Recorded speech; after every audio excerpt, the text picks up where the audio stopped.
मुझे याद है पिताजी की दिनचर्या पौ फटने के पहले ही सुबह 4 बजे नमाज़ पढ़ने के साथ शुरू हो जाती थी। नमाज के बाद वे हमारे नारियल के बाग जाया करते। बाग घर से करीब 4 मील दूर था। करीब दर्जन भर नारियल कंधे पर लिए पिताजी घर लौटते और उसके बाद ही उनका नाश्ता होता।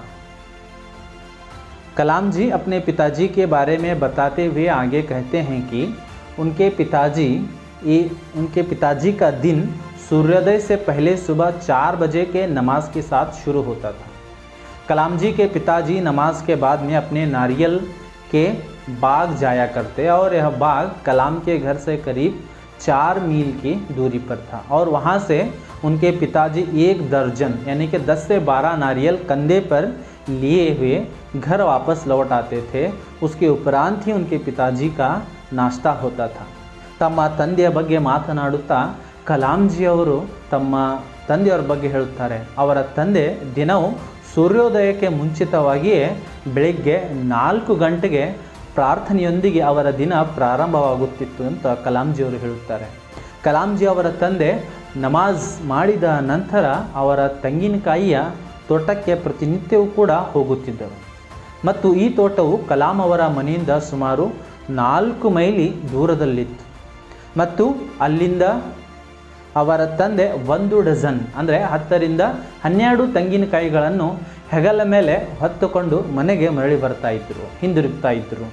ತದನಂತರ ಅವರ ತಂದೆಯವರು ಉಪಹಾರವನ್ನು ನಾಷ್ಟಾವನ್ನು ಮಾಡ್ತಿದ್ರು ಅಂತ ಕಲಾಂಜಿಯವರು ಹೇಳುತ್ತಾರೆ. मैं अपनी विज्ञान एवं प्रौद्योगिकी की सारी ज़िंदगी में पिताजी की बातों का अनुसरण करने की कोशिश की है। मैंने उन बुनियादी सत्यों को समझने का भरसक प्रयास किया है कि ऐसी कोई दैवी शक्ति ज़रूर है जो हमें भ्रम, दुखों, विषाद और असफलता से छुटकारा दिलाती है तथा सही रास्ता दिखाती है।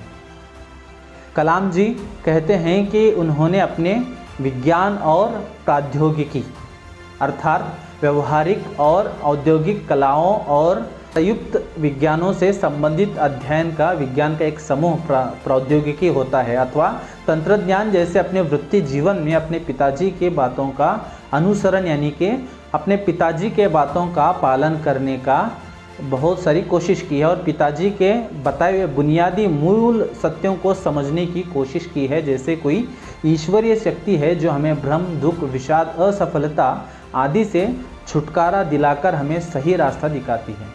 ಕಲಾಂ ಅವರು ತಮ್ಮ ವಿಜ್ಞಾನ ಮತ್ತು ತಂತ್ರಜ್ಞಾನ ಅಥವಾ ತಮ್ಮ ವೃತ್ತಿ ಜೀವನದಲ್ಲಿ ತನ್ನ ತಂದೆಯ ಮಾತುಗಳನ್ನು ಸಂಪೂರ್ಣವಾಗಿ ಅನುಸರಿಸುವಂತಹ ನಿಜವಾದ ಪ್ರಯತ್ನವನ್ನು ನಾನು ಮಾಡಿದ್ದೇನೆ ಅಂತ ಕಲಾಂಜಿಯವರು ಹೇಳುತ್ತಾರೆ.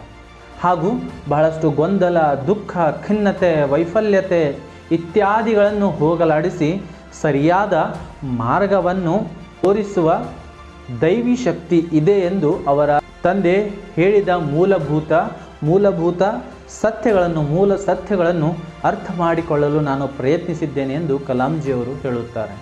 जब पिताजी ने लकड़ी की नौकाएं बनाने का काम शुरू किया उस समय मैं 6 साल का था. ये नौकाएं तीर्थ यात्रियों को रामेश्वरम से धनुषकोडी जिसे सत्युकराई भी कहा जाता है तक ले जाने के काम आती थी. कलाम जी के पिता ने नौकाएं बनाने का काम शुरू किया था और उस समय कलाम जी की आयु लगभग 6 साल की थी और यह नौकाएं उन्होंने किराए पर दिए थे जिनका काम था रामेश्वरम से धनुषकोडी इसे सत्युकराई भी कहा जाता है तक तीर्थ यात्रियों को ले जाने का काम करती थी. ಕಲಾಂ ಜಿ ಅವರ ತಂದೆ ದೋಣಿಗಳನ್ನು ಮಾಡುತ್ತಿದ್ದರು ಮತ್ತು ಆಗ ಕಲಾಂ ಜಿ ಅವರಿಗೆ ಕೇವಲ 6 ವರ್ಷ ಮತ್ತು ಅವರು ಈ ದೋಣಿಗಳನ್ನು ಬಾಡಿಗೆಗೆ ನೀಡಿದ್ದರು. ಅವರ ತಂದೆಯವರು ರಾಮೇಶ್ವರಂನಿಂದ ಸತ್ಯುಕರಾಯಿ ಎಂದು ಕರೆಯಲ್ಪಡುವಂತಹ ಧನುಷ್ಕೋಡಿಗೆ ಯಾತ್ರಿಕರನ್ನು ಸಾಗಿಸುವುದು ಈ ದೋಣಿಗಳ ಕೆಲಸವಾಗಿತ್ತು. एक स्थानीय ठेकेदार अहमद जलालुद्दीन के साथ पिताजी समुद्र तट के पास नौकाएं बनाने लगे. बाद में अहमद जलालुद्दीन की मेरी बड़ी बहन जोहरा के साथ शादी हो गई. नौकाओं को आकार लेते हुए मैं गौर से देखता था. पिताजी का कारोबार काफ़ी अच्छा चल रहा था. आगे कलाम जी कहते हैं कि उनके पिता जैनुल आबिदीन एक स्थानीय ठेकेदार जिनका नाम था अहमद जलालुद्दीन। उनके साथ मिलकर समुद्र के किनारे नौकाएं बनाने का एक नया काम शुरू किया था। कलाम जी की बड़ी बहन ज़ोहरा की शादी ठेकेदार अहमद जलालुद्दीन से की गई थी। कलाम जी आगे कहते हैं कि जब नौकाओं को आकार दिया जाता तो वह बहुत ही ध्यान से उनको देखा करता था और इस प्रकार से उनके पिताजी का कारोबार बहुत अच्छा चल रहा था। ಇದಲ್ಲದೆ ತಮ್ಮ ತಂದೆ ಜೈನುಲ್ ಆಬಿದೀನ್ ಅವರು ಅಹ್ಮದ್ ಜಲಾಲುದ್ದೀನ್ ಎಂಬ ಸ್ಥಳೀಯ ಗುತ್ತಿಗೆದಾರರೊಂದಿಗೆ ಕಾಂಟ್ರಾಕ್ಟರ್ನೊಂದಿಗೆ ಸಮುದ್ರ ತೀರದಲ್ಲಿ ದೋಣಿಗಳನ್ನು ತಯಾರಿಸುವಂತಹ ಕೆಲಸವನ್ನು ಪ್ರಾರಂಭಿಸಿದರು ಎಂದು ಕಲಾಂಜಿ ಅವರು ಹೇಳುತ್ತಾರೆ। ज़ोहरा ಅವರು ಗುತ್ತಿಗೆದಾರರಾದ ಅಹ್ಮದ್ ಜಲಾಲುದ್ದೀನ್ ಅಹ್ಮದ್ ಜಲಾಲುದ್ದೀನ್ ಅವರನ್ನು ಮದುವೆಯಾಗಿದ್ದರು ಅಂತ ಹೇಳುತ್ತಾರೆ। ಕಲಾಂಜಿ ಅವರು ದೋಣಿಗಳನ್ನು ರೂಪಿಸಿದಾಗ ಅವುಗಳ ಆಕಾರ ಪಡೆದುಕೊಳ್ಳುವಂತಹ ಸಮಯದಲ್ಲಿ ನಾನು ಬಹಳಷ್ಟು ಲಕ್ಷ್ಯ ಕೊಟ್ಟು ಅದನ್ನು ವೀಕ್ಷಿಸುತ್ತಿದ್ದೆ ಮತ್ತು ಅವರ ತಂದೆಯ ವ್ಯವಹಾರ ತುಂಬ ಚೆನ್ನಾಗಿ ನಡೆಯುತ್ತಿತ್ತು ಎಂದು ಕಲಾಂಜಿ ಅವರು ಹೇಳುತ್ತಾರೆ। एक दिन 100 मील प्रति घंटे की रफ्तार से हवा चली और समुद्र में तूफान आ गया। तूफान में सत्युकराई के कुछ लोग और हमारी नावें बह गई। उसी में पामबन पुल भी टूट गया और यात्रियों से भरी ट्रेन दुर्घटनाग्रस्त हो गई। तब तक मैंने सिर्फ समुद्र की खूबसूरती को ही देखा था। उसकी अपार एवं अनियंत्रित ऊर्जा से मुझे हतप्रभ कर दिया। एक घटना के बारे में बताते हुए कलाम जी कहते हैं कि एक बार 100 मील प्रति घंटे की रफ्तार से तूफान आ गया। इस कारण से सत्युकराई के कुछ लोग इस तूफान से आहत होकर उनकी नाव में बह गए। इसी समय पामबन पुल भी टूट गया और वहाँ पर जो ट्रेन आती थी वह दुर्घटनाग्रस्त हो गई और बहुत सारे यात्री दुर्घटनाग्रस्त हो गए। कलाम कहते हैं कि जब तक वह केवल समुद्र की खूबसूरती को ही देखा था, आज उन्होंने समुद्र की अनियंत्रित शक्ति का एहसास हुआ, ऐसा कलाम जी कहते हैं। ಒಂದು ಘಟನೆಯನ್ನು ವಿವರಿಸುತ್ತಾ ಕಲಾಂ ಜಿ ಅವರು ಹೇಳುತ್ತಾರೆ, ಒಮ್ಮೆ ಚಂಡಮಾರುತವು ಗಂಟೆಗೆ 100 ಮೈಲಿ ವೇಗದಲ್ಲಿ ಬಂದಿತ್ತು ಎಂದು ಹೇಳುತ್ತಾರೆ। ಇದರಿಂದಾಗಿ ಸತ್ಯುಕರಾಯಿನ ಕೆಲವರು ಈ ಚಂಡಮಾರುತದಿಂದ ಗಾಯಗೊಂಡರು, ತಮ್ಮ ದೋಣಿಗಳಲ್ಲಿ ಕೊಚ್ಚಿ ಹೋದರು। ಅದಲ್ಲದೆ ಅದೇ ವೇಳೆಗೆ ಪಾಂಬನ್ ಸೇತುವೆಯು ಕೂಡ ಕುಸಿದು ಅಲ್ಲಿಗೆ ಬರುತ್ತಿದ್ದ ರೈಲು ಕೂಡ ಅಪಘಾತಕ್ಕೆ ಈಡಾಯಿತು। ಹಲವಾರು ಪ್ರಯಾಣಿಕರು ಸಾವನ್ನಪ್ಪಿದರು। ಅಲ್ಲಿವರೆಗೆ ಸಮುದ್ರದ ಸೊಬಗನ್ನು, ಸಮುದ್ರ ಸುಂದರತೆಯನ್ನು ಮಾತ್ರ ನಾನು ನೋಡಿದ್ದೆ। ಕಲಾಂ ಇಂದು ಸಮುದ್ರದ ಅನಿಯಂತ್ರಿತ ಶಕ್ತಿಯನ್ನು ಅರಿತುಕೊಂಡರು ಎಂದು ಕಲಾಂ ಜಿ ಅವರು ಹೇಳುತ್ತಾರೆ। उम्र में काफ़ी फ़र्क होने के बावजूद अहमद जलालुद्दीन मेरे अंतरंग मित्र बन गए। वह मुझसे करीबन 15 साल बड़े थे और मुझे आज़ाद कहकर पुकारते थे। हम दोनों रोज़ाना शाम को दूर तक साथ घूमने जाया करते। हम मस्जिद वाली गली से निकलते और समुद्र के रेतीले तट पर चल पड़ते। मैं और जलालुद्दीन प्रायः आध्यात्मिक विषयों पर बातें करते। अब्दुल कलाम जी कहते हैं कि अहमद जलालुद्दीन उनसे तकरीबन 15 साल बड़े थे।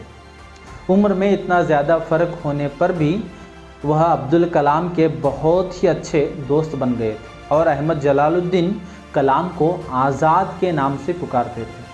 आगे कलाम जी कहते हैं कि प्रतिदिन वह दोनों मिलकर शाम को अपने मस्जिद वाली गली से निकलकर समुद्र के तट पर दूर तक घूमने जाते थे और वहाँ पर बहुत सारे आध्यात्मिक विषयों पर दोनों बातें करते थे। ಅಬ್ದುಲ್ ಕಲಾಂ ಜಿ ಹೇಳುವಂತೆ ಅಹ್ಮದ್ ಜಲಾಲುದ್ದೀನ್ ಅವರಿಗಿಂತ ಸುಮಾರು 15 ವರ್ಷ ದೊಡ್ಡವರಾಗಿದ್ದರು, ಹಿರಿಯರಾಗಿದ್ದರು। ವಯಸ್ಸಿನಲ್ಲಿ ಇಷ್ಟು ದೊಡ್ಡ ವ್ಯತ್ಯಾಸವಿದ್ದರೂ ಕೂಡ ಅವರು ಅಬ್ದುಲ್ ಕಲಾಂ ಅವರ ಅತ್ಯುತ್ತಮ ಸ್ನೇಹಿತರಾಗಿದ್ದರು ಮತ್ತು ಅಹ್ಮದ್ ಜಲಾಲುದ್ದೀನ್ ಕಲಾಂ ಅವರನ್ನು ಆಜಾದ್ ಎಂದು ಕರೆಯುತ್ತಿದ್ದರು। ಪ್ರತಿದಿನ ಸಂಜೆಗೆ ಇಬ್ಬರು ತಮ್ಮ ಮಸ್ಜಿದ್ ಬೀದಿಯಿಂದ ಹೊರಟು ಸಮುದ್ರದ ತೀರದಲ್ಲಿ ಸುದೀರ್ಘ ನಡಿಗೆಯನ್ನು ಅಂದರೆ ವಾಕಿಂಗನ್ನು ಹೋಗ್ತಿದ್ದರು ಮತ್ತು ಅಲ್ಲಿ ಅವರು ಅನೇಕ ಆಧ್ಯಾತ್ಮಿಕ ವಿಷಯಗಳ ಬಗ್ಗೆ ಮಾತನಾಡುತ್ತಿದ್ದರು ಎಂದು ಕಲಾಂ ಜಿ ಹೇಳುತ್ತಾರೆ। प्रसंगवश मुझे यहाँ यह भी उल्लेख कर देना चाहिए कि पूरे इलाके में सिर्फ जलालुद्दीन ही थे जो अंग्रेज़ी में लिख सकते थे। मेरे परिचितों में जलालुद्दीन के बराबर शिक्षा का स्तर किसी का भी नहीं था और न ही किसी को उनके बराबर बाहरी दुनिया के बारे में पता था। जलालुद्दीन मुझे हमेशा शिक्षित व्यक्तियों, वैज्ञानिक खोजों, समकालीन साहित्य और चिकित्सा विज्ञान की उपलब्धियों के बारे में बताते रहते थे। वही थे जिन्होंने मुझे सीमित दायरे से बाहर निकालकर नई दुनिया का बोध कराया। अब्दुल कलाम जी यह भी बताते हैं कि पूरे क्षेत्र में, पूरे जगह में वहाँ पर केवल अहमद जलालुद्दीन ही अंग्रेज़ी में पढ़ लिख सकते थे। और कलाम जी यह भी स्मरण दिलाते हैं कि उनके परिचितों में, यानी जान पहचान वालों में, जलालुद्दीन के बराबर किसी ने भी शिक्षा प्राप्त नहीं की थी और वही थे जिन्होंने कलाम जी को बाहरी दुनिया का बोध कराया था। अहमद जलालुद्दीन कलाम जी को हमेशा शिक्षित व्यक्तियों, वैज्ञानिक खोजों और उस समय के साहित्य और चिकित्सा विज्ञान के बारे में हमेशा बताते रहते थे। कलाम जी कहते हैं कि अहमद जलालुद्दीन ही मुझे, यानी कि अब्दुल कलाम जी को, एक संकुचित या फिर एक सीमित दायरे से बाहर निकालकर पूरे विश्व का बोध कराया। ಅಬ್ದುಲ್ ಕಲಾಂ ಜಿ ಅವರು ಹೇಳುತ್ತಾರೆ, ಇಡೀ ಪ್ರದೇಶದಲ್ಲಿ, ಇವರು ವಾಸಿಸುವಂಥ ಪ್ರದೇಶದಲ್ಲಿ ಅಹ್ಮದ್ ಜಲಾಲುದ್ದೀನ್ ಅವರಿಗೆ ಮಾತ್ರ ಇಂಗ್ಲೀಷ್ನಲ್ಲಿ ಅಂದರೆ ಆಂಗ್ಲ ಭಾಷೆಯಲ್ಲಿ ಓದಲು ಮತ್ತು ಬರೆಯಲು ಬರುತ್ತಿತ್ತು, ಅವರು ಬಲ್ಲವರಾಗಿದ್ದರು ಎಂದು ಕಲಾಂ ಜಿ ಅವರು ಹೇಳುತ್ತಾರೆ. ಮತ್ತು ಕಲಾಂ ಜಿ ಅವರ ಪರಿಚಯ ಇರುವಂಥವರಲ್ಲಿ ಯಾರೂ ಜಲಾಲುದ್ದೀನ್ಗೆ ಸಮಾನವಾದ ಶಿಕ್ಷಣವನ್ನು ಪಡೆದಿರಲಿಲ್ಲ ಎಂದು ಅವರು ನೆನಪಿಸಿಕೊಳ್ಳುತ್ತಾರೆ. ಮತ್ತು ಅವರೇ ಅಂದರೆ ಅಹ್ಮದ್ ಜಲಾಲುದ್ದೀನ್ ಅವರೇ ಕಲಾಂ ಜಿ ಅವರಿಗೆ ಹೊರ ಪ್ರಪಂಚದ ಅರಿವನ್ನು ಮೂಡಿಸಿದ್ದರು, ಹೊರ ಪ್ರಪಂಚವನ್ನು ತೋರಿಸಿದ್ದರು. ಅಹ್ಮದ್ ಜಲಾಲುದ್ದೀನ್ ಕಲಾಂ ಜಿ ಅವರಿಗೆ ಆ ಕಾಲದ ಶಿಕ್ಷಿತ ವ್ಯಕ್ತಿಗಳ ಬಗ್ಗೆ, ವೈಜ್ಞಾನಿಕ ಸಂಶೋಧನೆ ಆವಿಷ್ಕಾರಗಳ ಬಗ್ಗೆ ಮತ್ತು ಆಗಿನ ಸಾಹಿತ್ಯ ಮತ್ತು ವೈದ್ಯಕೀಯ ವಿಜ್ಞಾನದ ಬಗ್ಗೆ ಯಾವಾಗಲೂ ಕೂಡ ಹೇಳುತ್ತಿದ್ದರು. ಅಹ್ಮದ್ ಜಲಾಲುದ್ದೀನ್ ಅವರೇ ಅಬ್ದುಲ್ ಕಲಾಂ ಅವರಿಗೆ ಒಂದು ಸಂಕುಚಿತ ಕ್ಷೇತ್ರದಿಂದ ಹೊರತೆಗೆದು ಒಂದು ಹೊರ ಪ್ರಪಂಚಕ್ಕೆ ಪರಿಚಯವನ್ನು ಅಥವಾ ಹೊರ ಪ್ರಪಂಚವನ್ನು ತೋರಿಸುವುದರಲ್ಲಿ ಒಂದು ದೊಡ್ಡ ಪಾತ್ರವನ್ನು ಅವರು ವಹಿಸಿದ್ದರು. मेरे बाल्यकाल में पुस्तकें एक दुर्लभ वस्तु की तरह हुआ करती थी. हमारे यहाँ स्थानीय स्तर पर एक पूर्व क्रांतिकारी या कहिए उग्र राष्ट्रवादी STR मनिक्कम का निजी पुस्तकालय था. उन्होंने मुझे हमेशा पढ़ने के लिए उत्साहित किया. मैं अक्सर उनके घर से पढ़ने के लिए किताबें ले आया करता था. कलाम जी कहते हैं कि उनके बाल्यकाल में पुस्तक दुर्लभ वस्तु थी, यानी कि बहुत ही कठिनाई से मिलने वाली वस्तु थी. और वह कहते हैं कि वहाँ पर एक स्थानीय पूर्व क्रांतिकारी थे जिनका नाम था STR मनिक्कम. उनके यहाँ पर एक उनका निजी पुस्तकालय था. कलाम जी कहते हैं कि मनिक्कम हमेशा पुस्तक पढ़ने के लिए मुझे प्रेरणा, उत्साहित करते थे. अधिकतर कलाम जी उनके घर से ही उनके पुस्तकालय से किताबें पढ़ने के लिए लाया करते थे. ಕಲಾಂ ಜಿ ಅವರ ಬಾಲ್ಯಕಾಲದಲ್ಲಿ ಪುಸ್ತಕವು ಅಪರೂಪದ ವಸ್ತುವಾಗಿತ್ತು, ಅಂದರೆ ಅದನ್ನು ಪಡೆಯೋದು ತುಂಬ ಕಷ್ಟಕರವಾಗಿತ್ತು ಎಂದು ಕಲಾಂ ಜಿ ಅವರು ಹೇಳುತ್ತಾರೆ. ಅಷ್ಟೇ ಅಲ್ಲದೆ ನಮ್ಮಲ್ಲಿ STR ಮನಿಕ್ಕಂ ಎಂಬ ಸ್ಥಳೀಯ ಮಾಜಿ ಕ್ರಾಂತಿಕಾರಿ ಒಬ್ಬರು ಇದ್ದರು. STR ಮನಿಕ್ಕಂ ಅವರು ತಮ್ಮ ಮನೆಯಲ್ಲಿ ತನ್ನದೇ ಆಗಿರತಕ್ಕಂಥ ಒಂದು ವೈಯಕ್ತಿಕ ಗ್ರಂಥಾಲಯವನ್ನು ಕೂಡ ಹೊಂದಿದ್ದರು. ಮನಿಕ್ಕಂ ಅವರು ಯಾವಾಗಲೂ ಕೂಡ ಪುಸ್ತಕಗಳನ್ನು ಓದುವಂತೆ ಕಲಾಂ ಅವರಿಗೆ ಏನು ಮಾಡ್ತಾ ಇದ್ದರು ಅಂದರೆ ಪ್ರೋತ್ಸಾಹವನ್ನು ಯಾವತ್ತಿಗೂ ನೋಡ್ತಾ ಇದ್ದರು. ಹೆಚ್ಚಾಗಿ ಕಲಾಂ ಜಿ ಅವರು ಮನಿಕ್ಕಂ ಅವರ ಗ್ರಂಥಾಲಯದಿಂದ ಪುಸ್ತಕಗಳನ್ನು ಓದಲಿಕ್ಕೆ ತರುತ್ತಿದ್ದರು. दूसरे जिस व्यक्ति का मेरे बाल जीवन पर गहरा असर पड़ा वह मेरे चचेरे भाई शमशुद्दीन थे. वह रामेश्वरम में अखबारों के एकमात्र वितरक थे. अखबार रामेश्वरम स्टेशन पर सुबह की ट्रेन से पहुंचते थे जो पाम्बन से आती थी. इस अखबार एजेंसी को अकेले शमशुद्दीन ही चलाते थे. रामेश्वरम में अखबार की जुमला 1000 प्रतियाँ बिकती थी. अब्दुल कलाम जी कहते हैं कि अहमद जलालुद्दीन के बाद दूसरे व्यक्ति जो कलाम के बाल जीवन पर ज़्यादा प्रभाव डाला वह उनके चचेरे भाई शमशुद्दीन थे. शमशुद्दीन रामेश्वरम में अखबार का वितरण का काम करते थे और यह अखबार रामेश्वरम स्टेशन पर पाम्बन से सुबह की ट्रेन से आते थे. कलाम जी कहते हैं कि इस अखबार एजेंसी को अकेले शमशुद्दीन ही चलाते थे. पूरे रामेश्वरम में प्रतिदिन कम से कम 1000 अखबार प्रतियां रोज़ाना बिकती थी। ಅಹ್ಮದ್ ಜಲಾಲುದ್ದೀನ್ ಅವರ ನಂತರ ಕಲಾಂ ಅವರ ಜೀವನದಲ್ಲಿ ಅತಿ ಹೆಚ್ಚು ಪ್ರಭಾವ ಬೀರಿದ ಎರಡನೇ ವ್ಯಕ್ತಿ ಅವರ ಸಹೋದರ ಸಂಬಂಧಿ ಶಂಶುದ್ದೀನ್ ಅವರಾಗಿದ್ದರು ಅಂತ ಕಲಾಂಜಿಯವರು ಹೇಳುತ್ತಾರೆ. ಈ ಶಂಶುದ್ದೀನ್ ಅವರು ರಾಮೇಶ್ವರಂನಲ್ಲಿ ಪತ್ರಿಕೆಗಳನ್ನು ಹಂಚುತ್ತಿದ್ದರು, ಪತ್ರಿಕೆಗಳನ್ನು ಮಾರಾಟವನ್ನು ಮಾಡ್ತಾ ಇದ್ದರು. ಮತ್ತು ಈ ಪತ್ರಿಕೆಗಳು ಪಾಂಬನ್ನಿಂದ ಬೆಳಗ್ಗೆ ರೈಲಿನಲ್ಲಿ ರಾಮೇಶ್ವರಂ ನಿಲ್ದಾಣಕ್ಕೆ ಬರುತ್ತಿದ್ದವು. ಶಂಶುದ್ದೀನ್ ಅವರು ಒಬ್ಬರೇ ಈ ಪತ್ರಿಕೆಯ ಏಜೆನ್ಸಿಯನ್ನು ನಡೆಸ್ತಾ ಇದ್ದರು ಅಂತ ಕಲಾಂಜಿಯವರು ಹೇಳ್ತಾರೆ. ರಾಮೇಶ್ವರಂದಾದ್ಯಂತ ಪ್ರತಿನಿತ್ಯ ಕನಿಷ್ಠ 1000 ದಿನಪತ್ರಿಕೆಗಳು ಮಾರಾಟವಾಗುತ್ತಿದ್ದವು ಎಂದು ಶಂಶುದ್ದೀನ್ ಬಗ್ಗೆ ಇಲ್ಲಿ ಕಲಾಂಜಿಯವರು ವಿವರಿಸುತ್ತಾರೆ. बचपन में मेरे 3 पक्के दोस्त थे, रामानंद शास्त्री, अरविंदन और शिव प्रकाश. ये तीनों ही ब्राह्मण परिवार से थे. रामानंद शास्त्री तो रामेश्वरम मंदिर के सबसे बड़े पुजारी पक्षी लक्ष्मण शास्त्री का बेटा था. अलग अलग धर्म, पालन पोषण, पढ़ाई लिखाई को लेकर हम में से किसी भी बच्चे ने कभी भी आपस में कोई भेदभाव महसूस नहीं किया.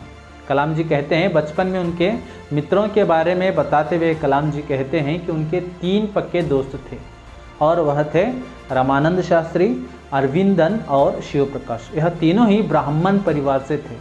रामानंद शास्त्री तो रामेश्वरम मंदिर के सबसे बड़े पुजारी पक्षी लक्ष्मण शास्त्री के बेटे थे. कलाम जी कहते हैं कि हम सब अलग अलग धर्म से आने पर भी, अलग अलग पालन पोषण होने पर भी, पढ़ाई लिखाई को लेकर हम में कभी किसी ने भेदभाव नहीं किया. हम सब मिलजुल कर भाइयों की तरह रहते थे. ತಮ್ಮ ಬಾಲ್ಯಕಾಲದ ಸ್ನೇಹಿತರನ್ನು ವಿವರಿಸುತ್ತಾ ಕಲಾಂ ಅವರು ತನಗೆ 3 ಆತ್ಮೀಯ ಸ್ನೇಹಿತರಿದ್ದರು ಅಂತ ಹೇಳುತ್ತಾರೆ. ಅವರು ಯಾರ್ಯಾರು ಅಂದರೆ ರಾಮಾನಂದ ಶಾಸ್ತ್ರಿ, ಅರವಿಂದನ್ ಮತ್ತು ಶಿವಪ್ರಕಾಶ್ ಎನ್ನುವ 3. ಈ 3 ಕೂಡ ಬ್ರಾಹ್ಮಣ ಕುಟುಂಬದಿಂದ ಬಂದವರಾಗಿದ್ದರು. ರಾಮೇಶ್ವರಂ ದೇವಸ್ಥಾನದ ದೊಡ್ಡ ಅರ್ಚಕ ಪಕ್ಷಿ ಲಕ್ಷ್ಮಣ್ ಶಾಸ್ತ್ರಿ ಅವರ ಮಗ ರಾಮಾನಂದ ಶಾಸ್ತ್ರಿ ಅವರು ಆಗಿದ್ದರು.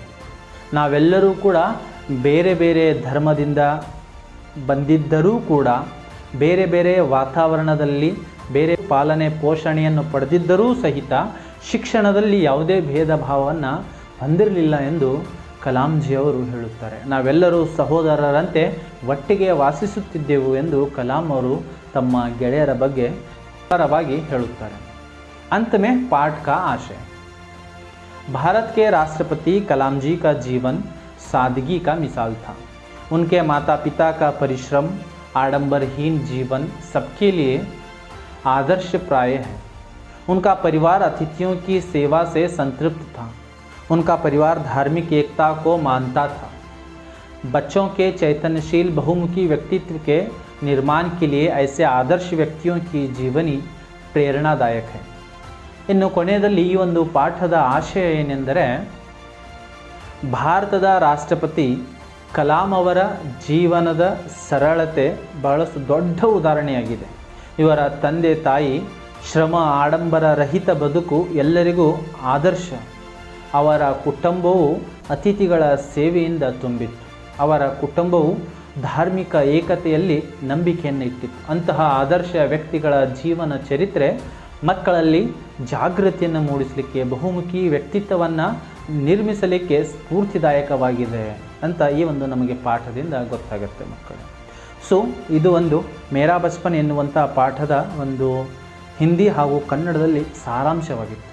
ಮಕ್ಕಳೇ, ಇಂತಹ ವಿಡಿಯೋಗಳನ್ನು ಮತ್ತೆ ನಾವು ಜಕಾರ್ ಅಕಾಡೆಮಿಯಲ್ಲಿ ಅಪ್ಲೋಡ್ ಮಾಡ್ತಾ ಇರ್ತೀವಿ. ನೀವು ಸಹಿತ ಜಕಾರ್ ಅಕಾಡೆಮಿಯನ್ನು ಸಬ್ಸ್ಕ್ರೈಬ್ ಮಾಡಿ, ಶೇರ್ ಮಾಡಿ ಹಾಗೂ ನಿಮ್ಮ ಗೆಳೆಯರ ಜೊತೆಗೆ ಇದನ್ನು ಹಂಚಿಕೊಳ್ಳಿ. ಹಾಗೂ ಏನಾದರೂ ನಿಮ್ಮ ಸಮಸ್ಯೆಗಳಿದ್ದರೆ ಕಮೆಂಟ್ ಬಾಕ್ಸ್ನಲ್ಲಿ ಕಮೆಂಟನ್ನು ಮಾಡಬಹುದು. ಅಟ್ಲೀಸ್ಟ್ ಒಂದು ಥ್ಯಾಂಕ್ಸ್ನಾದರೂ ಈ ಕಮೆಂಟ್ ಬಾಕ್ಸ್ನಲ್ಲಿ ಮಾಡಿ ಅಂತ ಹೇಳ್ತಾ ಮತ್ತೆ ಭೇಟಿಯಾಗೋಣ ಮುಂದಿನ ವಿಡಿಯೋದಲ್ಲಿ. ಜೈ ಹಿಂದ್.